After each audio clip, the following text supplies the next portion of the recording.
Children, good morning, all of you. Part B, Politics in India since independence is going on.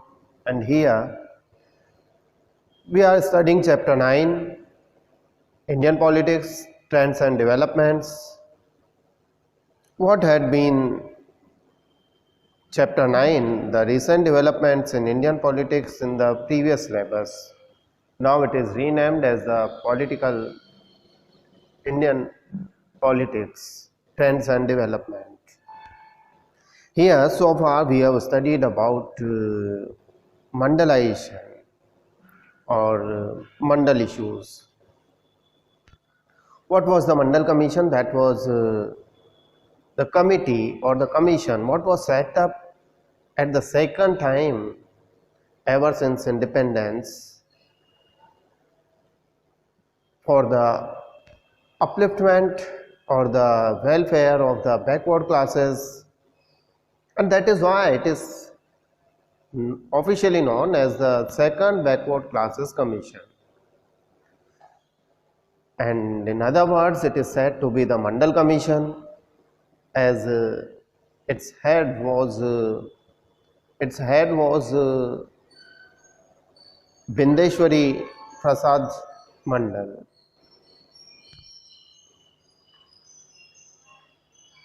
The Mandal Commission was set up to investigate the extent of the educational and the social backward classes among various sections of Indian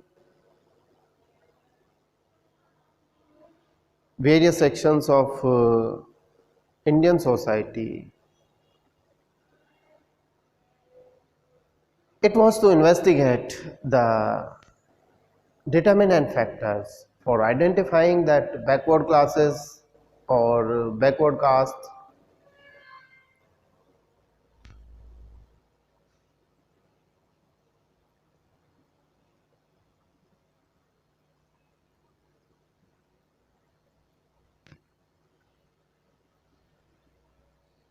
Besides, it was to make recommendations regarding with the upliftment of those backward classes. Firstly, identification of that caste, on what basis, what should be the extent of the determination of the backward classes, and make the suggestions, suggest some suggestions to the government for their well-being, for their upliftment, for their overall development. That committee surveyed, and in 1980 it submitted its report to the government, in which it recommended that there are many more castes in India what are afflicted of the equal opportunities, what have been always excluded from that opportunities and equal access to the resources. So the government should be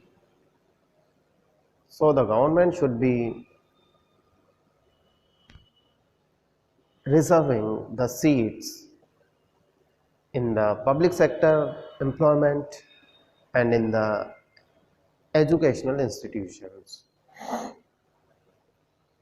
The commission did a survey and found that these backward castes had a very low presence in both educational institutions and in the public sector employment, and that is why it was suggested to the government that 27% of that jobs and the seats in the educational institution should be reserved for that particular class.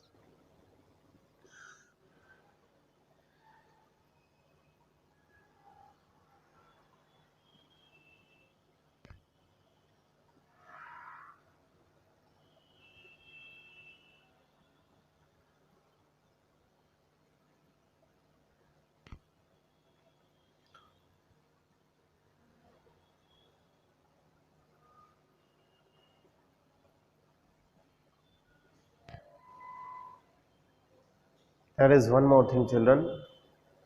In 1980,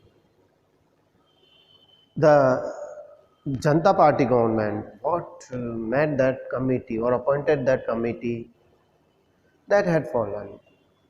So it could not be taking any decision regarding with that survey or that recommendations made by Mandal Commission. In 1990, it was implemented by the National Front government,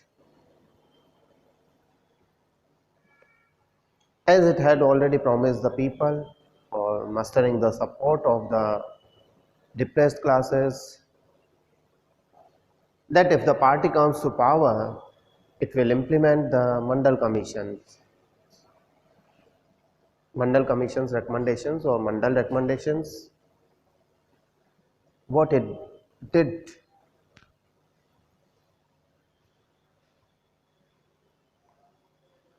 it created this decision of 27% reservation, made very violent conditions in our country.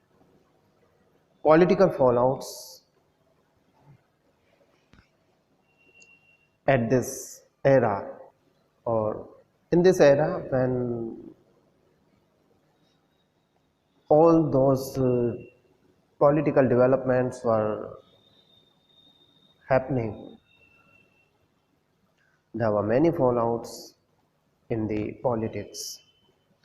The 1980s saw a rise of the political organization of the Dalits. In 1978, the Backward and the Minority Community Employees Federation, what is known as the BAMCEF, was formed. This organization was not an ordinary trade union of the government employees, but it took a strong position in favor of the political power to the Bahujan. Bahujan means many people of different communities, SCs, STs, and that particular OBCs and other minorities. It was out of this that the subsequent Dalit Shoshet Samaj Sangharsh Samiti, Dalit Shoshet Samaj Sangharsh Samiti, and later it was renamed as the Bahujan Samaj Party, emerged under the leadership of a very eminent leader, Kashi Ram. The BSP began as a very small party, supported largely by the Dalit voters in Punjab, Haryana, Uttar Pradesh. But in 1989 and 1991, it achieved a breakthrough in Uttar Pradesh. This was the first time in independent India that a political party supported mainly by the Dalits had achieved this kind of political success. In fact, BSP under Kashi Ram's leadership was envisaged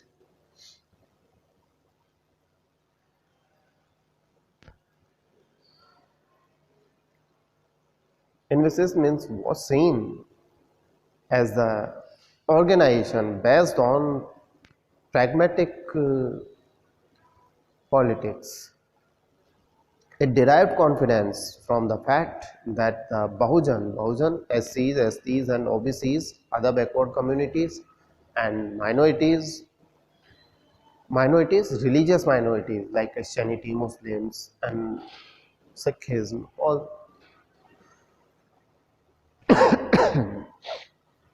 that constituted the majority of the population and were a formidable political force, inspiring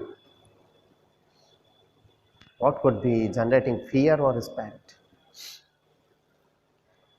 On the strength of their numbers, since then the BSP has emerged as a major political power or major political player in the state and has been in government on more than one occasion. Many a time it formed its government.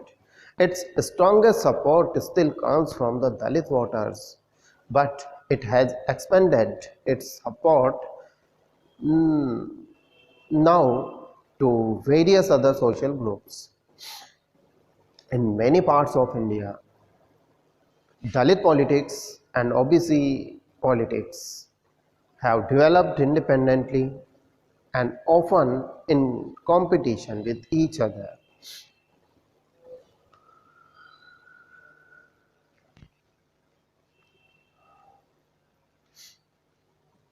The communalism, secularism, and democracy,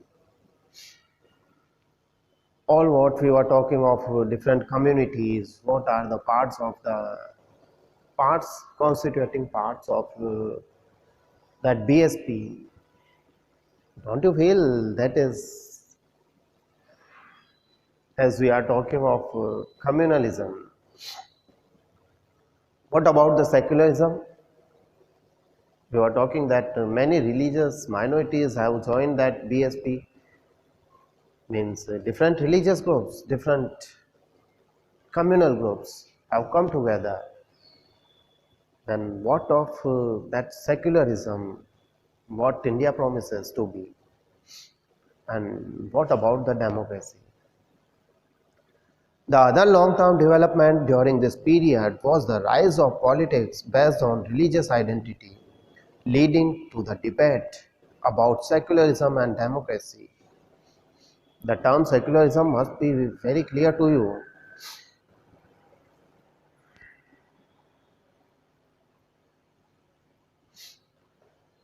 Means not having any official religion in India, not supporting to any of the particular religion, but supporting to all, giving the chance to spread, propagate to every religion. We noted in chapter 6 that the aftermath of the emergency, the Bharatiya Janasangh had merged into the Janata Party. After the fall of the Janata Party and its breakup, the supporters of erstwhile Janasangh formed the Bharatiya Janata Party in 1980. Initially, the BJP adopted a broader political platform than that of the Janasangh. It embraced Gandhian socialism as its ideology, but it did not get much success in the elections held in 1980s and 1984. After 1986, the party began to emphasize the Hindu nationalist element in its ideology. The BJP persuaded the politics of Hindutva and adopted the strategy of mobilizing the Hindus. The party BJP emerged from the erstwhile Janasangh. Earlier it had been part of Janata Party. In 1980, it emerged as it formed a separate party that is known as the Bharatiya Janata Party. Did not get any success in the elections of 1980, 1984, and after 1986, it started mobilizing the Hindu population by the name of Hindutva, by the name of ancient culture. The BJP persuaded the politics of Hindutva and adopted the strategy of mobilizing the Hindus. Hindutva literally means Hinduness and was defined by its originator V.D. Savarkar as the basis of the Indian, in this language also Hindu, nationhood. It basically means that to be the members of the Indian nation, everyone must not only accept India as their fatherland, Pitrabhu or Pitrabhu, fatherland, but also as their holy land, Punyabhu. Believers of Hindutva argue that a strong nation can be built only on the basis of a strong and united national culture. They also believed that in the case of India, the Hindu culture alone can provide this basis or this base. Two developments around 1986 became central to the politics of the BJP as a Hindutva party. The first was the Shah Bano case in 1985. In this case, a 62-year-old divorced Muslim woman had filed a case for maintenance from her former husband. The Supreme Court ruled in her favor. The Orthodox Muslims saw the Supreme Court's order as an interference in the Muslim personal law. On the demand of some Muslim leaders, the government passed the Muslim Women Act 1986. What is the Muslim Women Act 1986? That is the protection of rights on divorce. That nullified the Supreme Court judgment. Nullified made invalid the Supreme Court judgment. What was the Supreme Court judgment? That the lady should be getting the maintenance from her former husband. This action of the government was opposed by many women's organizations, many Muslim groups, and most of the intellectuals. The BJP criticized this action of Congress government as an unnecessary concession and appeasement of the minority community. Minority community was demanding something, and that was provided by the court, but the government passed an act in such a way that was an interference in providing unnecessary concession to that minority group and leaving afflicted to that minority group of that minority section.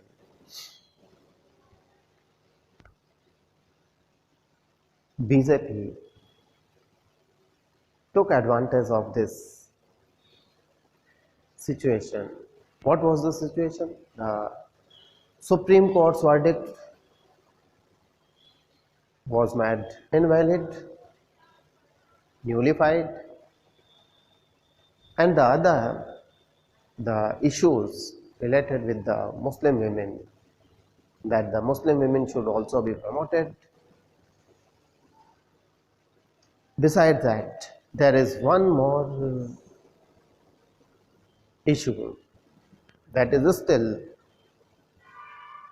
very much conflicting, tensions creating. Recently, before 3-4 months, the decision was taken and verdict was given by the bench of the Supreme Court.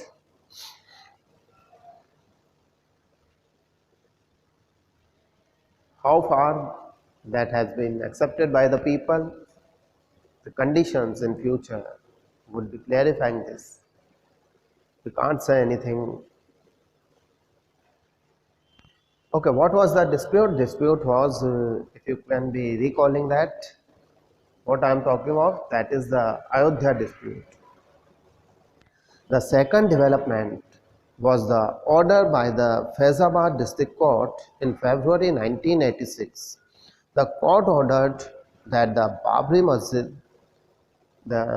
Masjid premises be unlocked so that the Hindus could offer prayers at the site which they consider as the temple. A dispute had been going on for many decades over the mosque known as the Babri Masjid at Ayodhya. The Babri Masjid was a 16th century mosque in Ayodhya and was built by Mir Baki, a Mughal emperor, Babur's general. Who was Mir Baki? Mir Baki was the Mughal emperor Babur's general. Some Hindus believed that it was built after demolishing a temple for Lord Rama in what is believed to be this birthplace. The dispute took the form of a court case and has continued for many decades after the late 1940s. The mosque was locked, and that was locked up as the matter was with the court.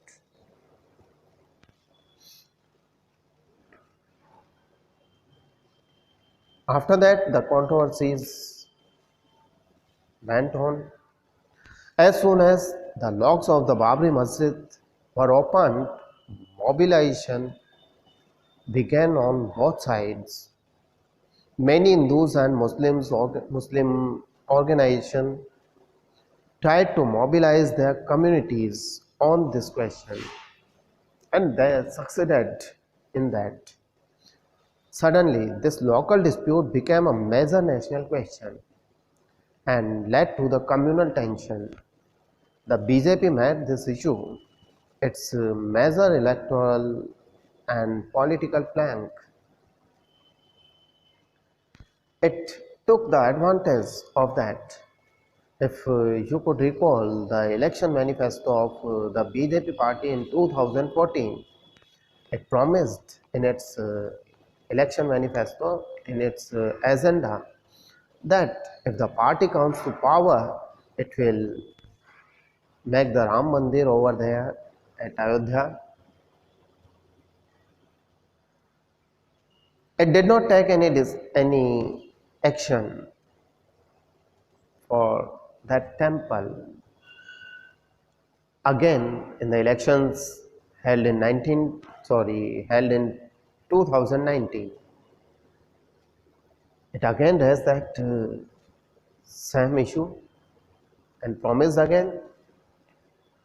And as I was telling you that just 4 or 5 months back, the decision was taken by the Supreme Court and the verdict was given.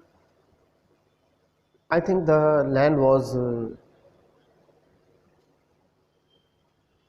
given to the Hindu community for making the temple. A separate land was allotted to the Muslim community for making the mosque, where I think they have decided to make a hospital along with the mosque. Okay, we are not talking about the communal matters over here, but what could be done if we are having the topic over here? We will have to talk. The BJP made this issue as the major electoral and the political plank, along with many other organizations like the RSS, what you know as the Sangh, Rashtriya Swayamsevak Sangh or Sangh, it is commonly said. The Vishwa Hindu Parishad, it convened a series of symbolic and mobilizational programs. The large-scale mobilization led to the surcharged atmosphere and many instances of communal violence related with this issue. For many decades, the tensions were prevailing. Many of the violent cases could be observed that took place in our country. While the country is a secular country, but such religious matters, such religious issues are now and then arising.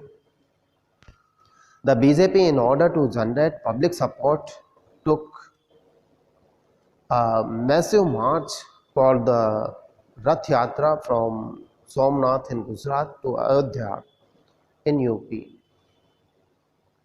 for mobilizing the Hindu people support, the Hindu organization support, the demolition and after. Out of that mobilization, the mob went violent and demolished that structure that is known as the Babri Masjid. In December 1992, the organization supporting the construction of the temple had organized a Kar Seva. Kar Seva? Kar Seva. Kar means hands, serving by hands. Kar Seva meaning voluntary service by the devotees for building the Ram temple. The situation had become tense all over the country and especially at Ayodhya. The Supreme Court had ordered the state government to take care that the disputed site will not be endangered. However, thousands of people gathered from all over the country at Ayodhya on 6 December 1992 and demolished the mosque.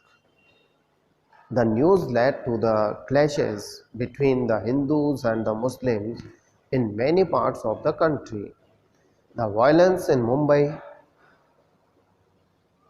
erupted again in January 1993 and continued for over 2 decades. I think in 2013, a verdict was a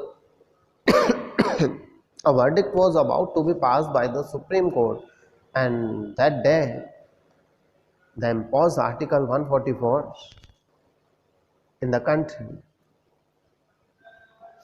And whenever this case was heard or the trial was there in the Supreme Court and it was supposed to be taking any decision or giving the verdict or preventing from such violent conditions, the government imposed Article 144.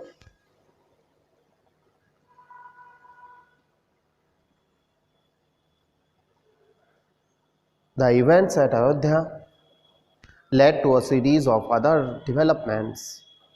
The state government with the BJP as the ruling party was dismissed by the center, among which that other states where the BJP was in power were also put under president's rule, where the state government with the BJP as the ruling party was dismissed by the center. Along with that, the other states where the BJP was in power were also put under president's rule. A case against the Chief Minister of Uttar Pradesh was registered in the Supreme Court for contempt of court since he had given an undertaking that the disputed structure will be protected. The BJP officially expressed regret over the happenings at Ayodhya, though it is considered that that was supported by the BJP, but when it was condemned very badly, BJP had to regret for that officially. The central government appointed a commission to investigate into the circumstances leading to the demolition of the mosque. Most political parties condemned the demolition and declared that this was against the principles of secularism, and it is, no doubt. If India is a secular country, then there should not be such activities. This led to a serious debate over secularism and posed the kind of question our country faced immediately after partition. Was India going to be a country where the majority religious community dominated over the minorities? This was the only issue for which the Muslim League started demanding a separate electorate, a separate state for them. So the question regarding with this, that was India going to be a country where the religious majority dominated over the minorities, or would India continue to offer equal protection of law and equal citizenship rights to all Indians irrespective of their religion?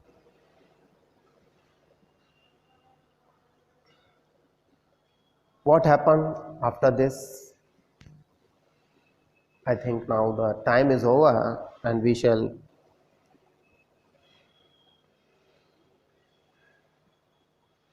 during this time there has been a debate about using religious sentiments for electoral purpose.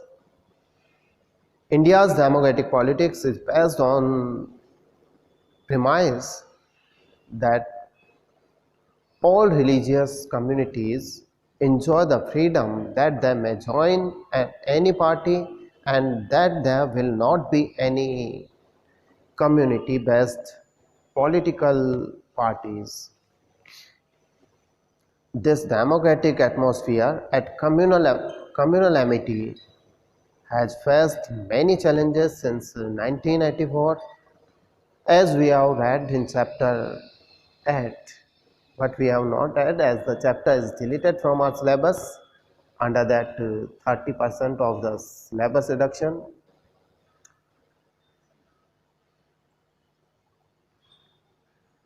This happened in 1984 in the form of anti-Sikh riots. In February-March 2002, similar violence broke out against the Muslims in Gujarat, the very famous Godhra case. Such violence against the minority community and violence between two communities is a threat to democracy. If